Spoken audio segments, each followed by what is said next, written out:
Chapter 19.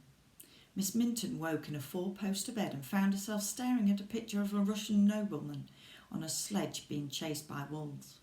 She was lying in a spare bedroom at the Kaminskys' house. Her head ached, for she was not used to wine, and a lot of it had been drunk the night before at Mademoiselle Lille's farewell party. The Kaminskys' governess was returning to France on the following day, and Miss Minton had agreed to come and work for the Russian family and teach Olga and Maya. In spite of her aching head, Miss Minton was content. Maya would be happy here in this easy-going and friendly house, away from the ill temper of the twins and their parents' strangeness. She had said nothing to Maya till Mr. Murray had given his permission, but yesterday his cable had come through. He had not only agreed to let Maya go and live with the Kaminskys, he had arranged to send Maya's allowance direct to Miss Minton at a different bank. It seemed that the British consul had already warned the old lawyer that the Carters were in trouble. Miss Minton got up and dressed. Downstairs in the breakfast room, the Countess was sitting over a big samovar, pouring out glasses of steaming Russian tea.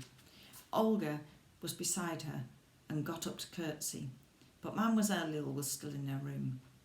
She is having her breakfast in bed. She is a little tired after last night, explained the Countess. Miss Minton smiled. Mademoiselle Lille was probably very tired. She had been so sad about leaving the Kaminskys that she comforted herself with an amazing amount of wine. Nothing less like breakfast at the Carters could be imagined. The light, luxurious house, the friendly servants, the Kaminskys themselves. Sergei had already left. He now went to the cadet school in Manas. To teach only Maya and Olga would be a delight. But I must hurry back, said Miss Minton now. I don't like to leave Maya too long with the twins.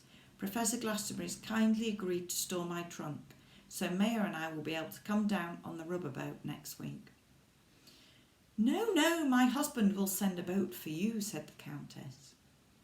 Miss Minton had not planned to spend a night at the Kaminskys.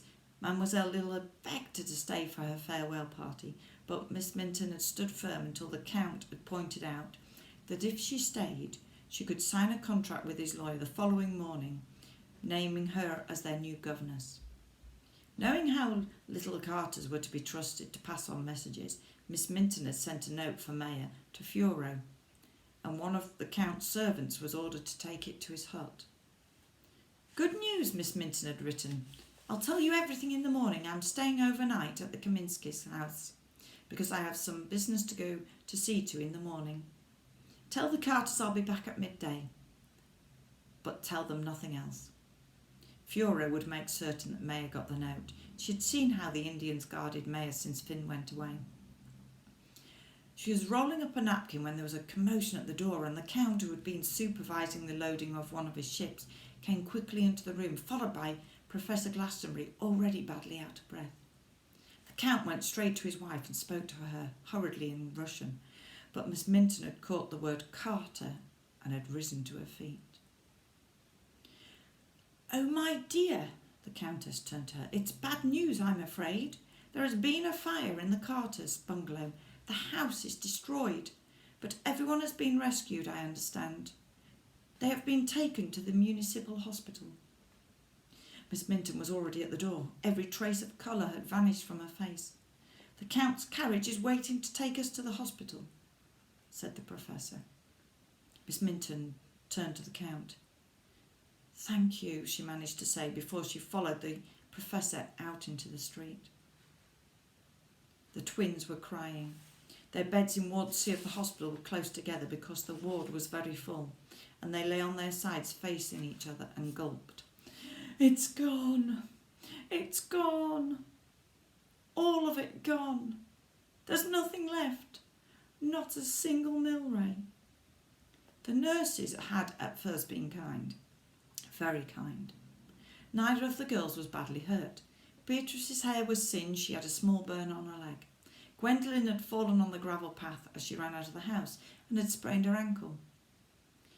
But there was always shock and smoke inhalation to consider, and for a while a nurse sat by their beds and tried to comfort them.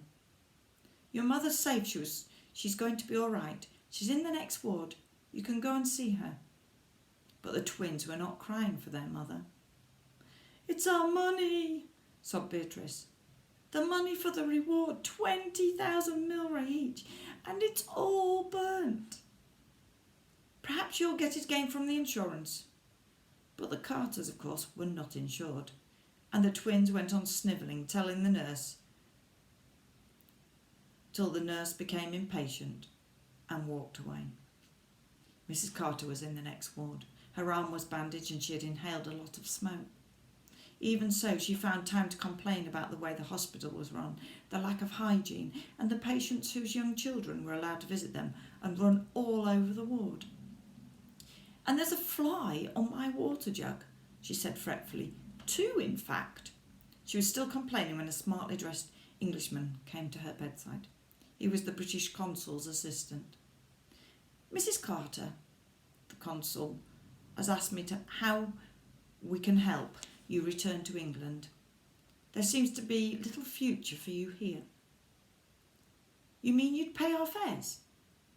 "For you and your daughters, yes. Do you have anyone you could go to in England? Relatives? Friends?" Mrs. Carter frowned. She did not actually seem to have any friends. Then her face cleared. "Lady Parsons in Littleford. She would take us in, I'm sure. She is my mother's cousin. Well, almost. Her address is Grey Gables, the Promenade, Littleford-on-Sea." The young man wrote this down. Then he said, not meeting her eye, "Your husband won't be returning to England just yet, I'm afraid." And as gently as he could, he told her that when he came out of hospital, Mr. Carter faced a trial and possible imprisonment for fraud and embezzlement. Just as he had cheated the bank in England, so had he done out here. It wasn't only Gonzales to whom Mr. Carter owed more money than he could ever hope to repay. Miss Minton ran up the hospital steps, and the professor, mopping his brow, ran behind her.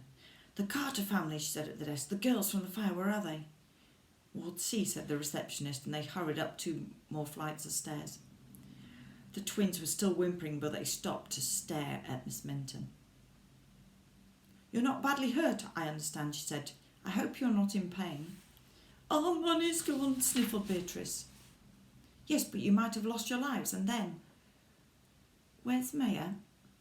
The twins shrugged. "Daddy went back to find her. We don't know where she is. She didn't come in with us." Miss Minton's heart began to pound. The professor put a hand under her arm. "I'll go and ask the sister." He made his way down the corridor and came back with a set face. "She said there were only the 2 girls and their parents in the ambulance. She didn't know there was another girl." Miss Minton took a deep breath, trying to steady herself. "But Mr. Carter went back for her, the twins say. She must be here." The sister had come out of her office to join them. Now they all hurried to the men's ward. Mr. Carter's burns were serious. His eyes and eyebrows were singed. His face was swollen. Both arms were bandaged. He lay still with his eyes closed, but Minty had no thought to spare for him. "Mr. Carter, where is Maya? Your daughters say you went back for her. Did you bring her out safely?" "I tried," lied Mr. Carter. "I went right to her door, but it was impossible. An inferno." Miss Minton swayed. "I am not the kind of person who faints," she said as the sister moved towards her. But there she was wrong.